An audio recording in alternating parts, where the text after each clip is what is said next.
Hey everybody, welcome back to When Harry Met Board Games. I am Harry, and before we go any further, please don't forget to hit the like button down below and subscribe to our channel if you're interested in some more board game related content. But today we'll be going through a play of Dice Masters, and in particular we'll be playing DC Dice Masters, and even more in particular, we'll be playing solo mode. And this is not an official variant for the game. This is an unofficial fan-made variant. I cannot take credit for it. I will give credit where credit is due.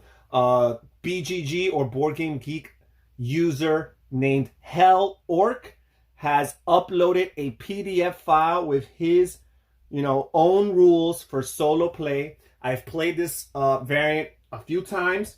I find it to be very tight, very solid, and very effective. It works totally fine and is a very functional solo variant. So if you've never played Dice Masters before, I still think that this video will be helpful for giving you a gist of how the game is played, an idea of how it's played.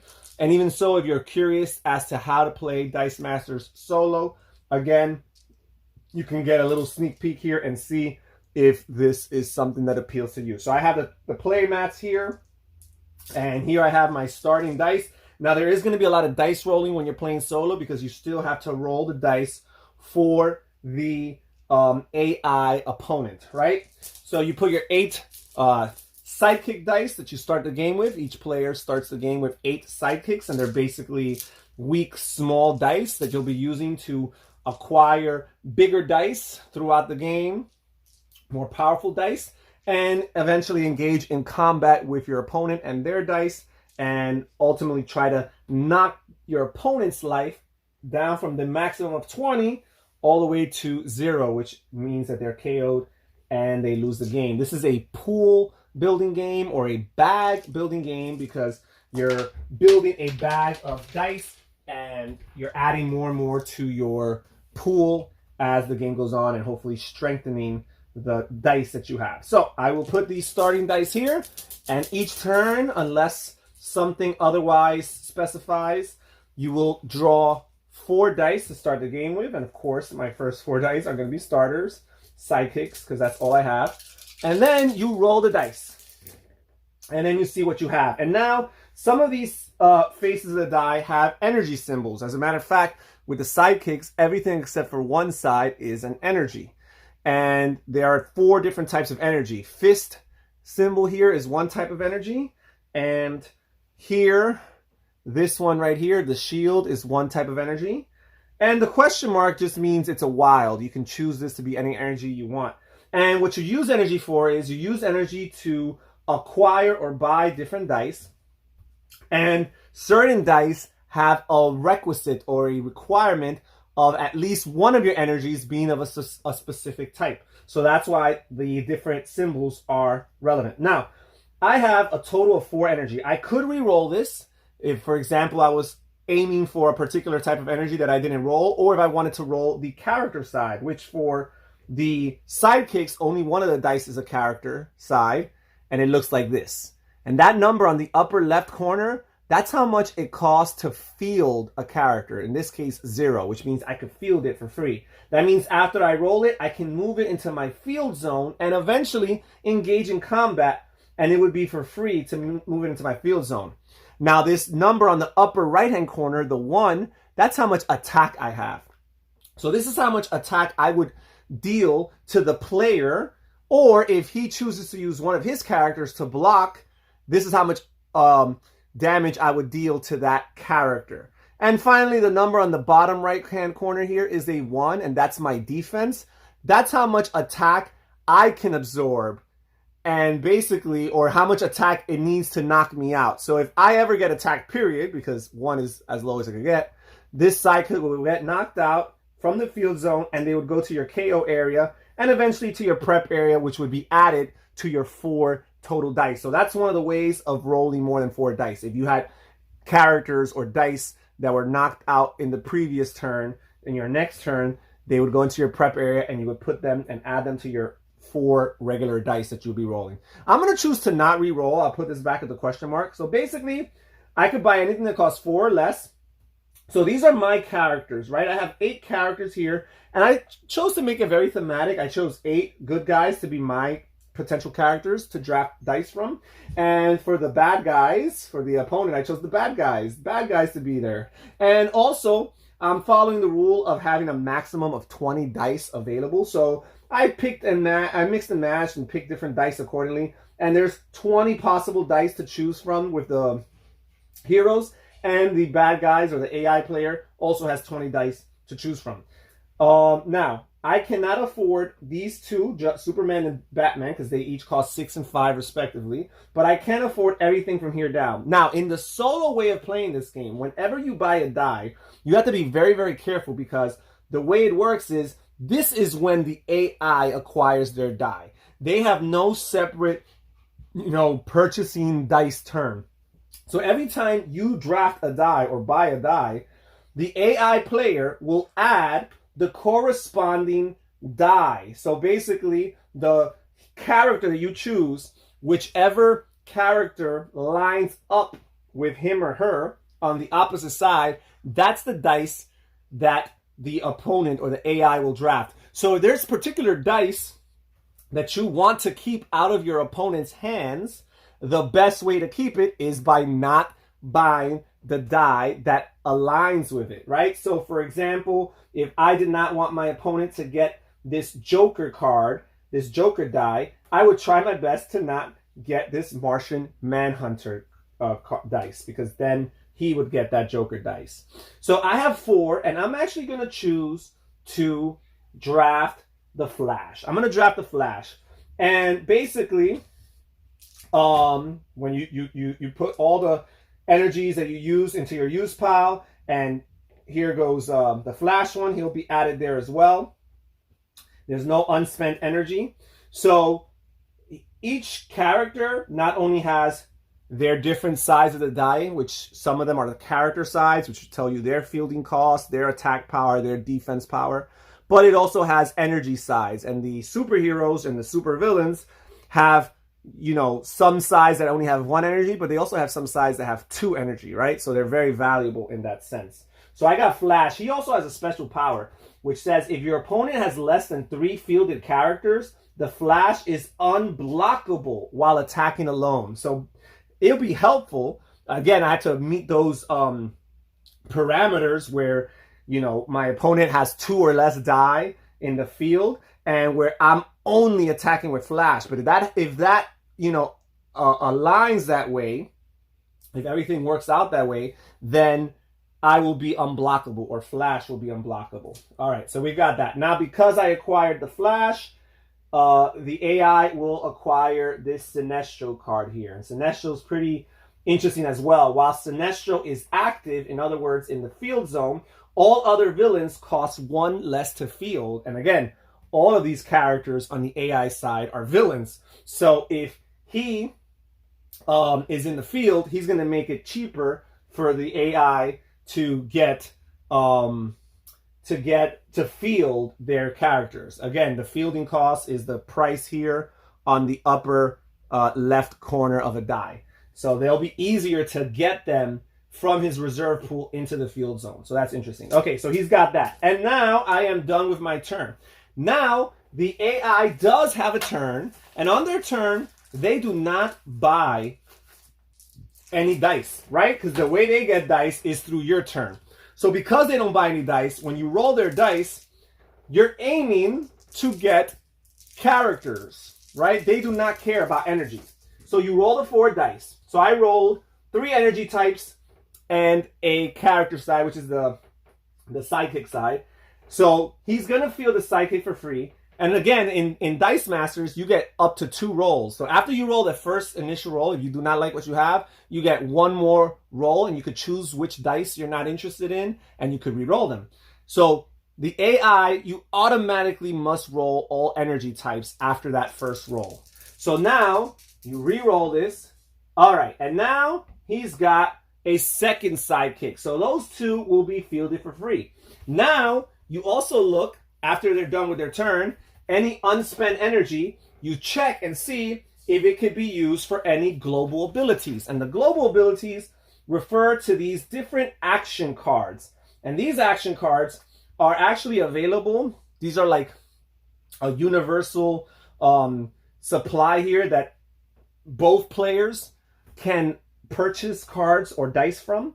So you check, some of these cards have what's called a global ability. And a global ability means that you don't even have to have a dice of that type to activate it. You just need to pay the energy type. And there is one global ability in the game, but it requires a mask energy type. And the AI player only had a lightning bolt and a fist, so they cannot buy that. So their turn is done, and they fielded 2 sidekicks. Now, the AI automatically attacks whenever they have 3 or more dice in their field zone. Because they only have 2, they do not attack. That's the way this solo variant works. So for now, I am safe from their attacks.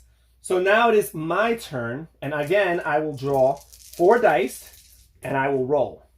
And I've got 4 energy types, and basically I got 2 fists and 2 shields. So I got to consider. Now, I could get Wonder Woman right here, but the truth is, with Wonder Woman, I actually do not want them to get, I don't want them to get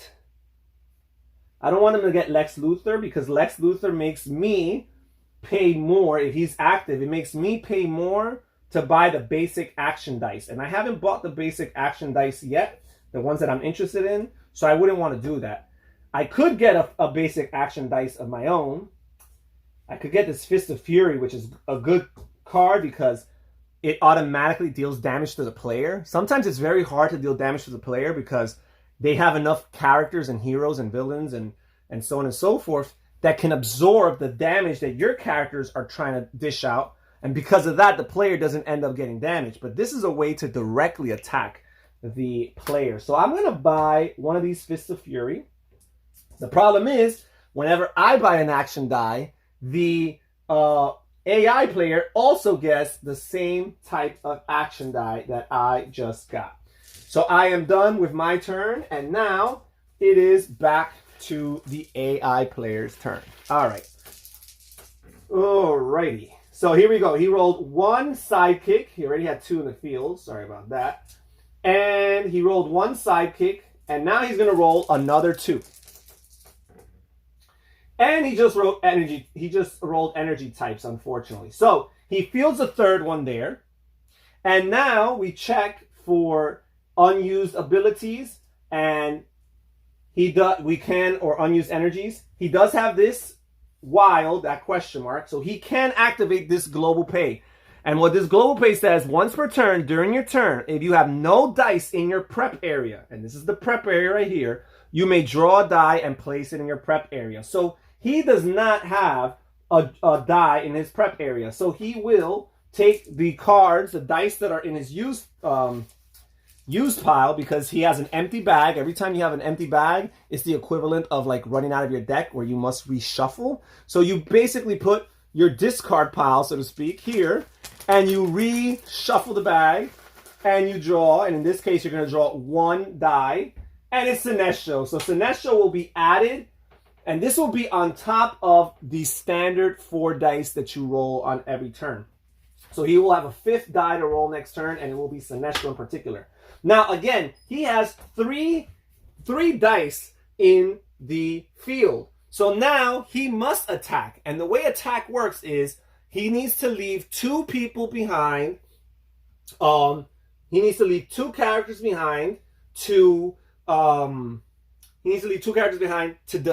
stay behind, right? They don't go anywhere. They don't attack. And then with the surplus of 2, that's why he needs to have 3 or more, he attacks. Now, usually if you have different combinations of sidekicks and regular characters, what you do is you automatically have to pick 1 sidekick and 1 regular character to stay behind and then attack with the rest.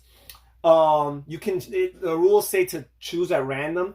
I try to choose the most threatening ones to attack me, just to feel that tightness and to feel that fairness in it all. But in this case, there really is no choice because all 3 of these are sidekicks. So the AI is going to attack me with that 1 sidekick. I have nobody to block him. Otherwise, I would be able to absorb that hit and I wouldn't suffer any casualties as the actual player. But because I have no one to block, I will take 1 damage and my life of 20 will be reduced to 19. Now, this character that attacked me, because he went unblocked, he goes to the used pile. So an unblocked character goes to used pile. So that's a way to strategically sometimes intentionally take damage just to make a die of your opponents that you don't want to be there in the field go away. That is something you could do. So this die goes away, and now they're stuck with just 2 dice in their field zone, and their turn is now over. And now I proceed to my turn. Again, I have an empty bag here, so I will have to reshuffle all these dice from my use pile, and hopefully I could draw 4 really good dice.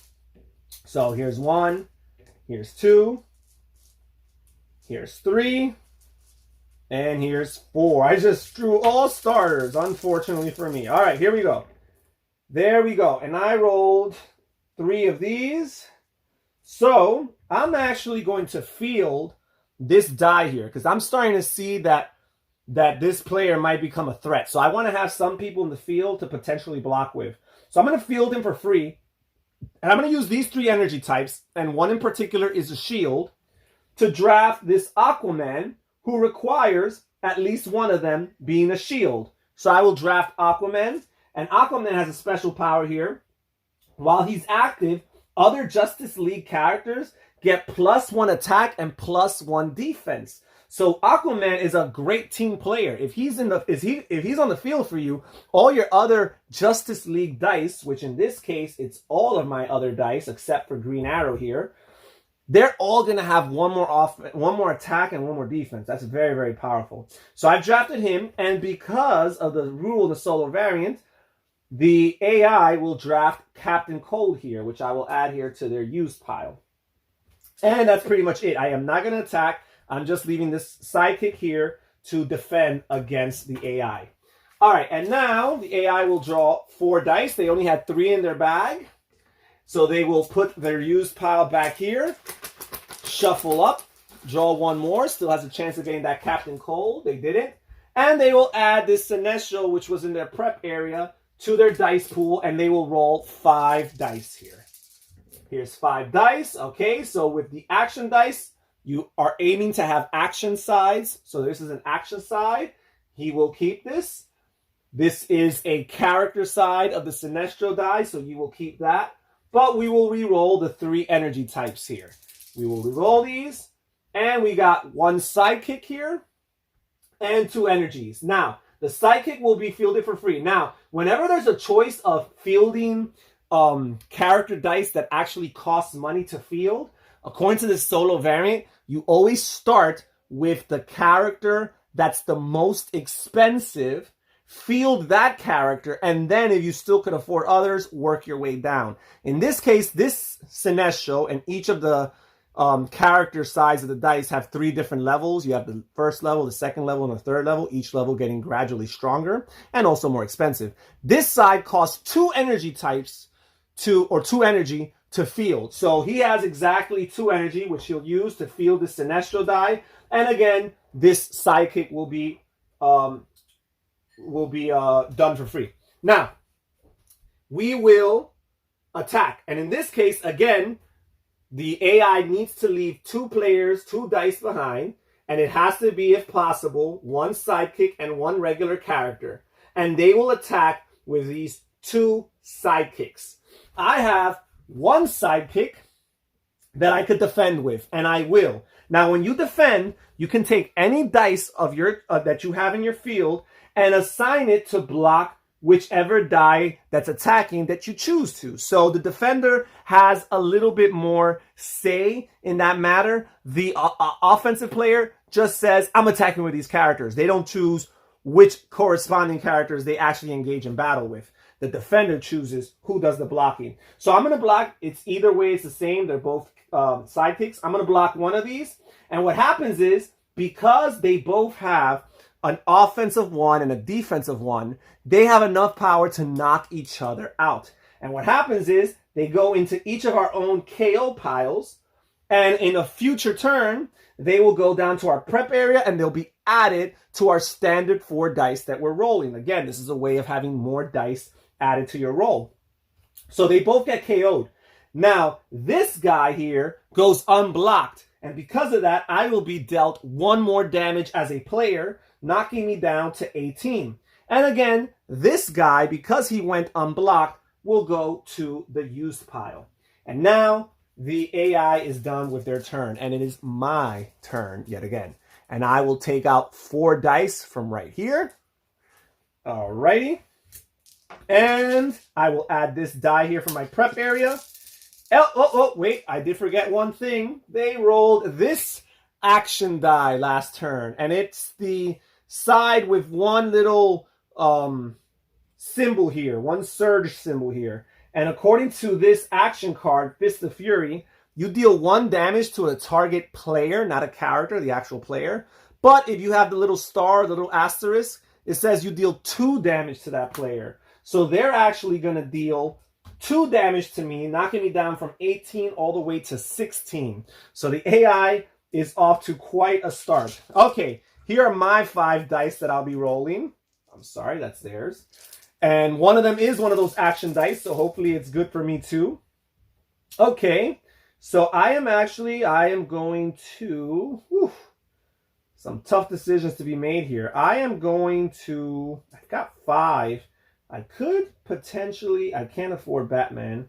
I could afford Martian Manhunter. I could afford Martian Manhunter. Do I want Martian Manhunter? Gets plus 3A. I don't need all this for that, though. I'm actually going to re-roll all 5 of these right here and see what I get. Okay. I am not complaining. I'm not complaining because now I do have 5, but I do have this question mark, which means I can get Batman because I needed particularly the mass symbol, and the question mark could count for anything. So I'm going to draft this Batman die. I'm going to field this sidekick for free. And Batman has a power. It says when fielded, I could purchase a basic action die, one of these right here, for just a cost of 1. Now, because I drafted Batman, the AI will draft Deathstroke right there. And I'm done with my turn. And we'll move on to the AI player's turn. And they will draw 4 dice from here. They had exactly 4. They'll add this die from their prep area and roll these 5 dice right here. All right. They have a sidekick, which they will be fielding. Other than that, they rolled 4 energies, so they will re-roll these, hoping to get character sides. And they did not. All of this was that. But they did roll this question mark here, which again can be used as a mask to trigger this global pay, which allows them to, if their prep area is empty, draw 1 die and put it there. Again, their bag was empty, so we reshuffle. They draw 1 die, and that'll be their 5th die to roll in their next turn. Now, because they have 3 dice here again, 2 of these will stay back. 1 of them is forced to attack. And again, I have 1 die here ready to block. Again, it's a 1-to-1 equal ratio, equal matchup. They will knock each other out, go into the respective KO pile. So now he's going to have 2 dice in his prep area for next turn. And his turn is over, and now it's my turn. I draw 4 dice from my bag. I have 2 right here. Add these to my empty bag here. Shuffle them up. Get 2 more. 1 and 2. And now add this to my 5 dice here, rolling and hopefully getting something good. All right, I like what I see so far. Okay. All right, so let us see. Oof. I'm actually going to re-roll these 3 right here. All right, good. I like this. So I am going to use 1 energy type right here to field flash right here, which costs 1. And I'm going to use these 3 right here to draft a dice. And I'm going to use my question mark as a as a shield so I could draft another Aquaman. And that's done. Now, I have Flash here. And because Flash's power states that if the opponent has less than 3 characters, and in this case, they only have 2, and I attack with Flash and Flash alone, which I am about to do, he is unblockable. So they cannot block me right now. So I'm going to attack with Flash, and because his offense is 3, I will knock my opponent down 3 from 20 all the way to 17. However, because Flash went unblocked, there is the casualty that he will go to the used pile. He is no longer there waiting to defend for me. So I left myself vulnerable and exposed just to get those 3 damage. And let me not forget that when I get Aquaman, they are entitled to this Captain Cold card. And now we'll move on. And they're in for a big turn because they have 2 additional dice that they're going to roll this turn. Luckily for me, it's mostly starting dice. So here we go. They're rolling 6 dice. They're going to keep this action dice. They're going to field these 2 sidekick dice. And now they're going to re-roll these 3 energies. And they still rolled 3 energies. And again, they rolled a mask, which means they can use the global pay to draw 1 die and add it to their empty prep area if they drew a good one. They also rolled this action side of the die with the asterisk there, which means they'll deal another 2 damage to me, bringing me down to 14. They've got more than 2 characters here fielded, so they'll leave these 2 behind, and they'll attack with these 2 sidekicks, which are each respectively going to deal me 1 damage for a total of 2, bringing my health down to 12. And because they went unblocked, they're going to go to the used pile again. All right. And now it is my turn. And I'm not looking too good. They have a life of 17, and I'm down to 12. So I better start turning things around here. So let's see here. 1 die, 2 dice, 3 dice, and 4 dice. Okay, I got my Batman. So that's very, very helpful. I'm glad to have gotten my Batman. Let's see what I can do here. All right. Oof. I can draft another Batman, but again, I would be leaving myself vulnerable. I think what I'm going to do is I'm going to set these 2 aside here just in case I could possibly get Satana. As a matter of fact, I might set this aside just in case I want to get Captain Cold. And I will re-roll these 2. And I still rolled 5. So I am not going to be able to field anything. With my 5, I might as well get this Batman die. And we are done with my turn. They're also going to get their Deathstroke here. And now it's the AI player's turn. All right, now this is a little bit of a puzzle to crack when you're playing solo, right? Just trying to match, not only building your pool to be stronger, but also watching what you're giving your opponents as you build stronger, because you're also making them stronger. All right, so here's their 4th die. Add the Deathstroke to make it 5. We roll these here. They got this Deathstroke character side. We'll set that aside. And we're going to re-roll these 4 because they were all energies. Okay. And he just rolled a bunch of energy again. So now he'll use one of these symbols as a global pay. You could, according to this, the global pay can only be done once per turn, no matter how many of the symbols you have. So they will do the global pay once again to add a die to their prep area right here. And they have more than enough energy to field Deathstroke here. So now they're going to attack. They're going to leave 2 behind. And because Deathstroke is more vulnerable than Sinestro, defensively at least, I'm going to choose to leave these 2 behind. Again, I always make the choices, the ones that are most detrimental to me as a player, because I really want to feel the challenge. And I'm going to leave Sinestro to go out there and attack. And well, actually, no. Sinestro has nobody to block. So I'm actually going to do Deathstroke because Sinestro's the better one. Deathstroke's going to attack me. He's going to go unblocked. He's going to deal me 3 damage as a player. So it's going to knock me down from 12 to 9. And because he went unblocked, he's going to go to the used pile. So I am less. And this is basically what you keep on doing until either you knock your opponent's energy or life down to 0, or until they knock your life down to 0. Honestly speaking, it's not looking very good for me. It looks like I'm going to be the one to lose. I think I've lost all but one of the times that I've played with the solo variant. So it is either very, very challenging, or I'm just not that good at it. And I think it's very possible that it's the latter. But it's a very, like I said earlier in the video, very functional variant. If you like Dice Masters, but don't always have the people to play with, and I know for me that's been the case, because, you know, Dice Masters is not everybody's cup of tea.